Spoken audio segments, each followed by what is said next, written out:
Make It Right, the manufacturing podcast. Business ownership is hard work. It's fueled by passion. The hours can be long, and the skin in the game can be significant. The goal of business ownership is to create a business that supports you through your working years and provides a nest egg for your retirement. But time has a way of slipping by, and it's very easy to put off planning your business transition. But doing so, and getting it wrong, can be costly. Welcome to the Make It Right podcast. I'm Janet Eastman, and this week on the show, it's part 2 with my guest, Patrick Bradley, who continues to outline strategies to get your business transition ready. We pick up the conversation discussing the importance of keeping current on your company valuation. For too many people, they just don't appreciate that the shareholder agreement or this continuity agreement or this buy-sell agreement, it's a living, breathing document that should be updated on a regular basis to reflect changing owner objectives, changing company dynamics, as well as current business valuations. Right. So how often do you update that? Well, that's very interesting. I think the best advice would be for a business owner to consider having their business value updated every year.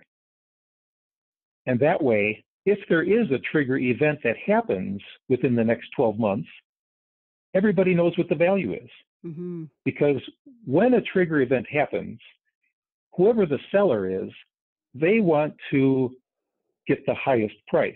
And whoever the buyer is wants to pay the lowest price. So all of a sudden, there's this disparity that's happening immediately.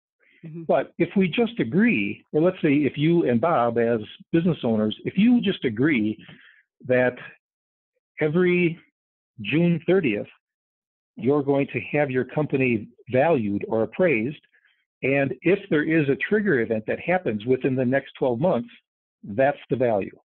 Mm-hmm. So Bob dies, company's worth $6 million, either the company or you owe him $3 million, and hopefully you have the funding to be able to do that. Mm-hmm. Mm-hmm. So then, okay, so we've been talking about death of an owner, so there's life insurance involved, right?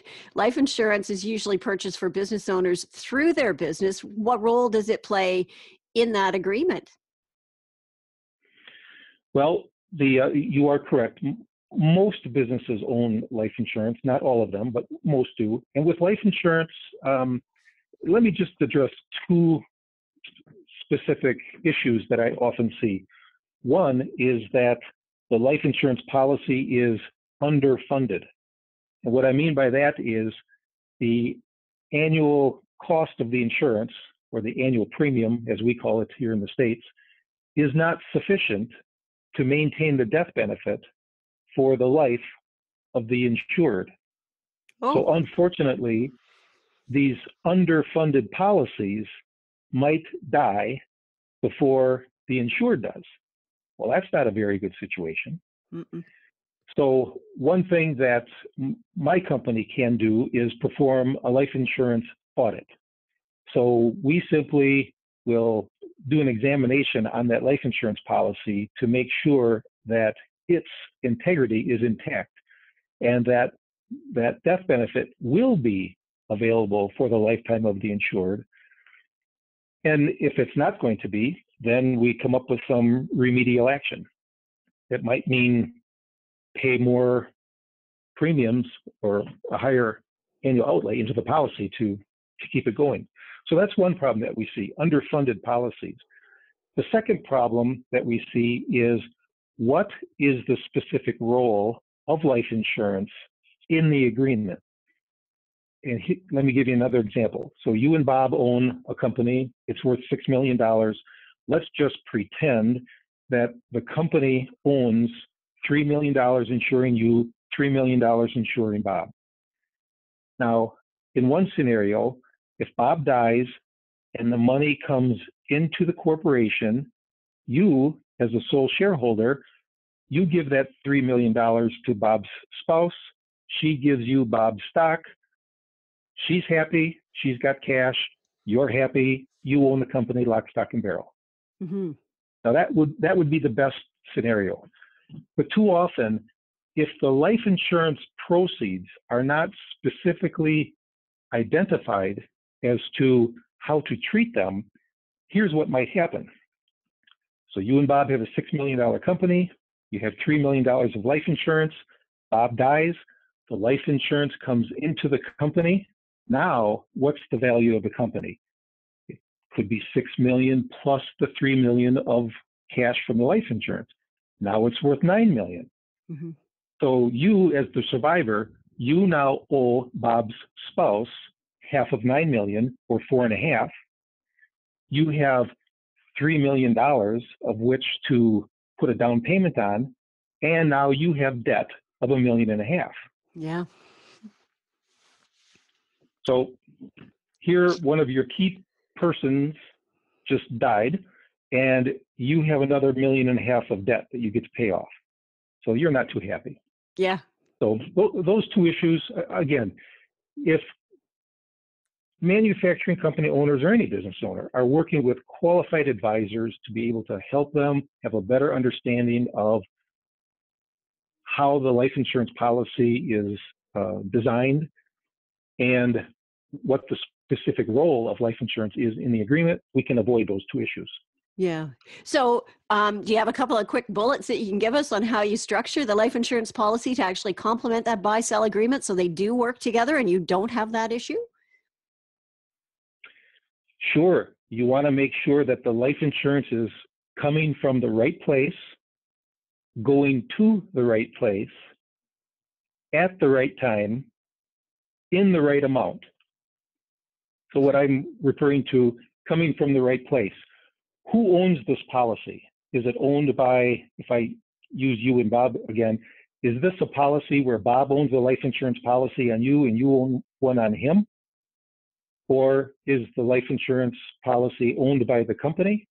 And either one of those arrangements can work out just fine, you know, as long as if Bob owns a life insurance policy on you and you own one on him, then each one of you should be the respective beneficiary. Mm-hmm. So as long as the ownership and the beneficiary arrangements of these life insurance policies are done properly, we can avoid serious complications, namely an income tax problem. And we want to make sure that the policy is going to deliver the money at the right time. You know, I recently had a conversation with a business owner who, this was a family company. The family owner wanted to maintain ownership. He's getting up there in age, and the life insurance premiums were becoming too expensive, and they just let it lapse. Well, here's the gentleman. He still owns a substantial portion of this company, and there is no life insurance to buy his stock when he dies. So that policy, it's too bad that they didn't use a different structure or design that policy differently a number of years ago. And then we also just want to make sure that the policy is going to deliver the right amount of cash.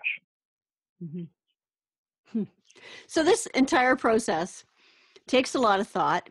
You have already put out the scenarios of 5 to 10 years. So is that how long leaders should be thinking or getting ready to start to think about their transition and consider their options? Like if I started my business last year and I want to retire in 10 years, I should already be thinking about my exit strategy with my partner. Well, at the very basic level, you would want to be paying attention to these trigger events that we talked about, mm-hmm. and how you want them to be treated in your in your buy-sell agreement. You know, for death, disability, divorce, quit, fire, retire. But as far as the actual transition of new owner, new leadership, new management, you know, oftentimes that takes years. Now, if you planned on owning your new business for 10 years and you just got started, you know, I know that's not the first thing that's on your mind. You're busy trying to figure out how to get cash flow in the door and get your product out. But in a fairly short period of time, it would be a good idea to start thinking about, you know, how do you want to transfer that business? Is that to a third party? Is that a family member? Is that management? Right. I guess, well, and we all know that anything can happen at any time, right? So you need to be thinking about these things. So how should people get started? Well, I'll go back to the response that I gave earlier. The business owner should really take a look at where do they want to be Hmm. in the future. Do they want to sell their company to a third party, a family member, management, or employees? And where are they now?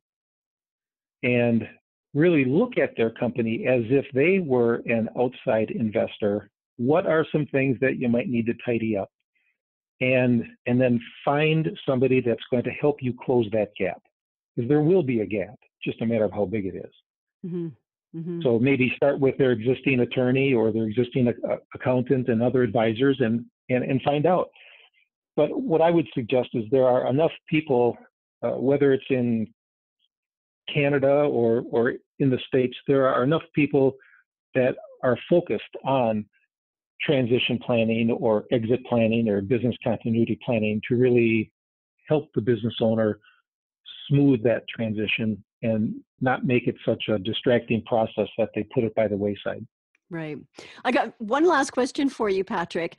Yes. I think that when business owners have a family-run business, presumably they think that they are going to transition to the next generation or whatever.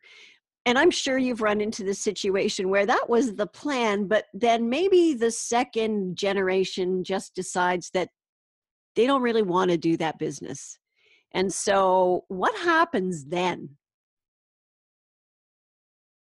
If the second generation just does not want to at all? Yeah, if they've, the father says, well, my son's going to take this over. He's been working in this department and whatever. He'll take the business over. What happens then? Well, let me give you two real quick scenarios. Sure, great. I had one scenario where a second generation was not ready to take over ownership or leadership, and first generation wanted to slow down and kind of enjoy his later years.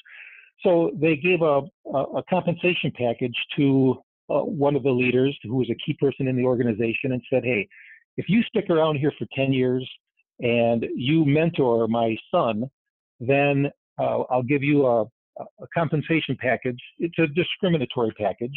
So, we can, whether it's additional benefits or a big bonus at the end of 10 years if you meet certain key performance indicators.